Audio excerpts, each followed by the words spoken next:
El 14 de septiembre de 1812, Napoleón comandaba el ejército francés en la entrada de Moscú, pero allí, contrario a lo que pensaba, encontró una ciudad en ruinas, plagada de incendios. Los rusos, con una increíble determinación, decidieron abandonar e incendiar una de las ciudades más importantes del Imperio ruso. Napoleón estaba dudoso, sin entender qué pasaba, así que se retiró a una casa en las afueras de la ciudad para pasar la noche. Pero 2 horas después de la medianoche, se le informó que un incendio había estallado en la ciudad. Luego se dirigió al Kremlin, y allí, ante el fuego que avanzaba hacia los franceses, Napoleón exclamó: ¡qué pavoroso espectáculo! Y ellos mismos, tantos palacios, qué extraordinaria resolución, qué hombres, son verdaderos escitas.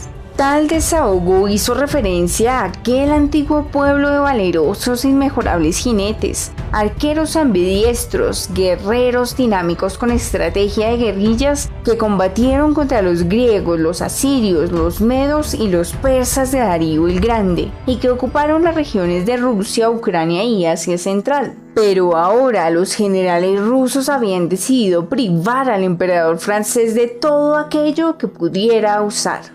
Por otra parte, lo que hicieron los rusos se denomina tierra quemada, la cual es una estrategia militar que consiste en destruir cualquier cosa que pueda ser de utilidad al enemigo, justo antes de que lleguen a conquistar.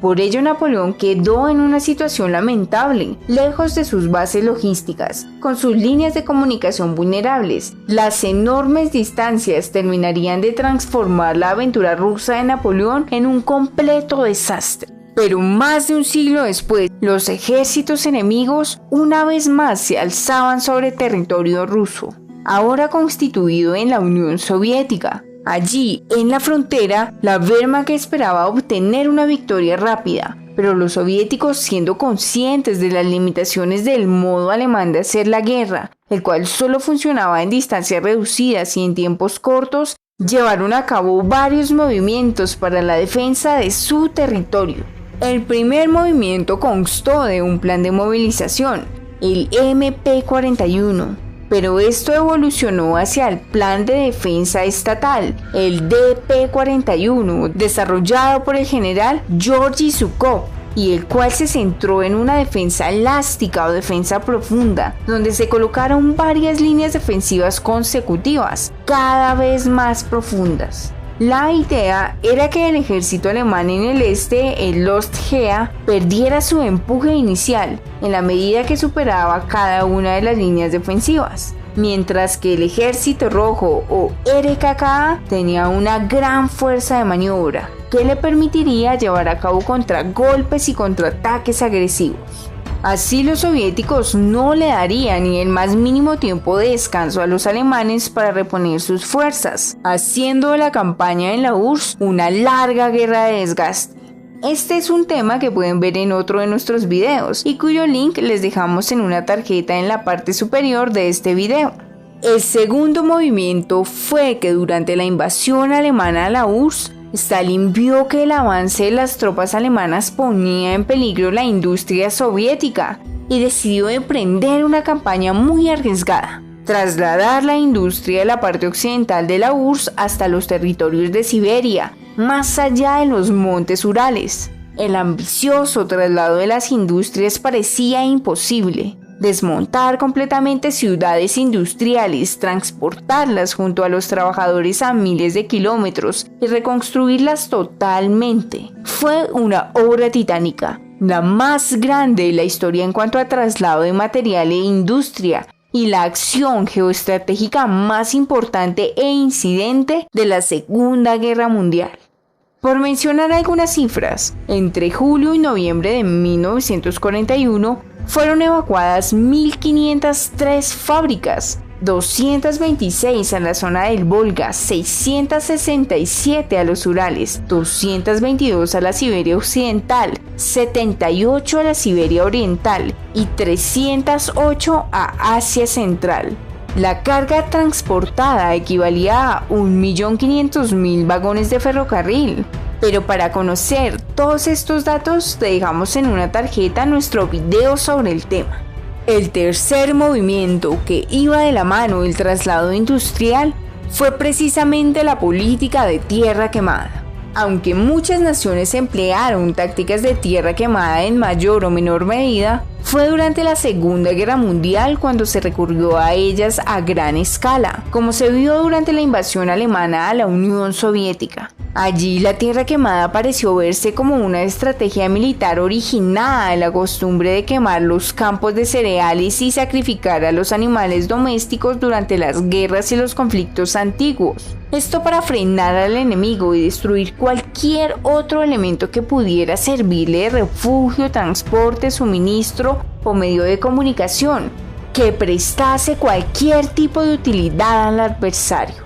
El 3 de julio de 1941, Stalin pronunció un discurso que, además de incitar al pueblo soviético a la Gran Guerra Patriótica, destacó la importancia de mantener la cohesión de la propia retaguardia, de organizar partisanos en la retaguardia alemana y de evitar que cualquier clase de recurso caiga en su poder, es decir, ejecutar la tierra quemada. Siempre hubo una gran predisposición de la población soviética a los sacrificios en pos de sus autoridades y por su país. Estos sacrificios incluían quemar sus viviendas y campos y posteriormente, ya sin nada que perder, hostigar a los invasores utilizando tácticas de guerrilla. Pero desde un campo más centrado, durante la guerra, la política de tierra quemada o de destrucción material que acompañó a la retirada de territorios ocupados fue justificada con base a la necesidad militar y bajo las leyes generales concernientes a la conducción de la guerra, a efectos de evitar que la industria militar soviética cayese en manos alemanas. Al iniciar la invasión alemana a la Unión Soviética, los soviéticos estimaban que sus recursos movilizados no garantizaban una victoria segura. Buscaron atraer a sus enemigos hacia el interior de su territorio, negándole la posibilidad de conseguir recursos en los territorios que ocupaban y dificultándole por la distancia y el hostigamiento que los trajeran desde sus respectivos países. En la planificación de Barbarroja, los alemanes buscaron aprovisionarse de los recursos presentes en la URSS, pero el tesoro no solo era alimentos, materias primas y demás, pues buscaron hacerse con el transporte soviético, tales como depósitos, camiones y trenes. Pero a pesar de que en un principio los alemanes dieron con alguno que otro material rodante, cada vez que avanzaban más se encontraban con menos recursos.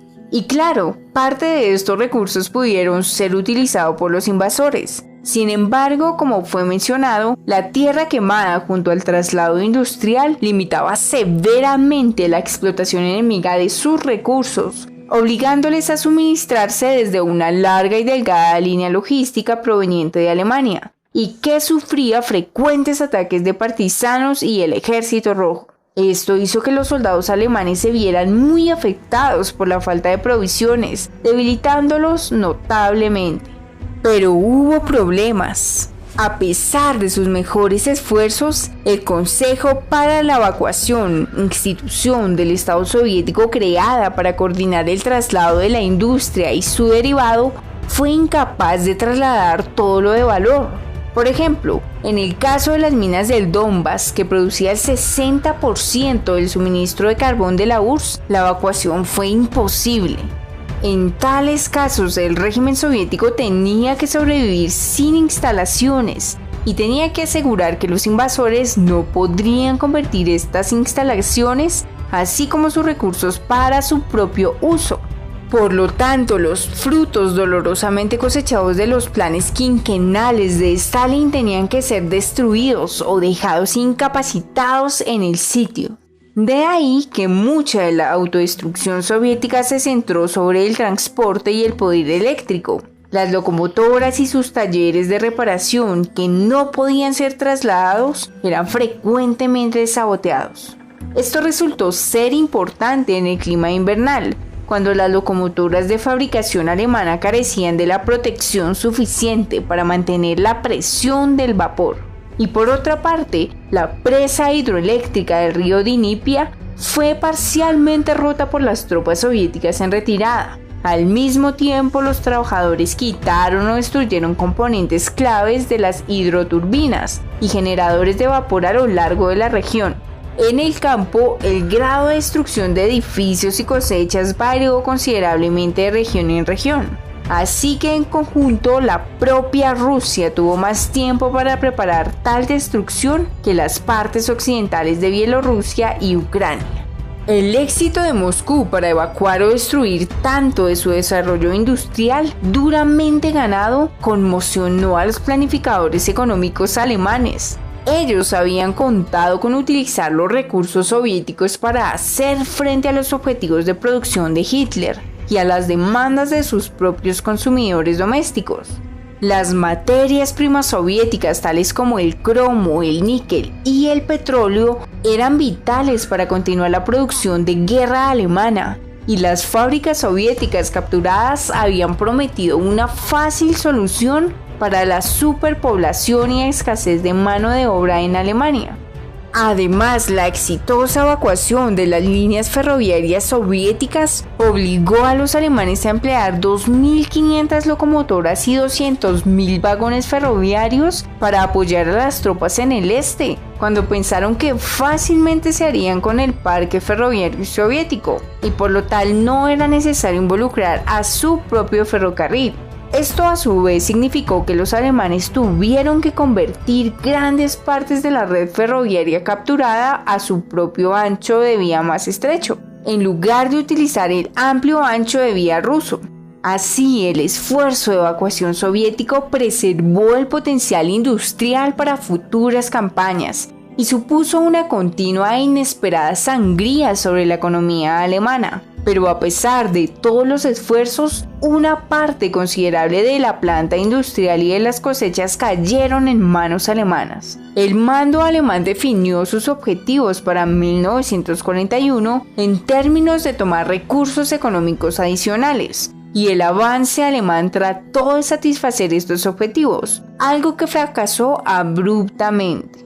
En conjunto, estos tres elementos, el plan de defensa estatal, el traslado industrial a los Urales y la política de tierra quemada, fueron hechos claves en el resultado de la guerra, algo que los planificadores alemanes no estimaron. Y lo cierto es que el alto mando alemán pecó de omisiones monumentales, dignas de un cadete de primer año, al pensar que la guerra consta de un mero choque militar, dejando de lado aspectos tales como económicos, industriales, incluso dejando a la suerte la necesidad de apropiarse de los parques rodantes y ferroviarios para el cumplimiento de sus objetivos.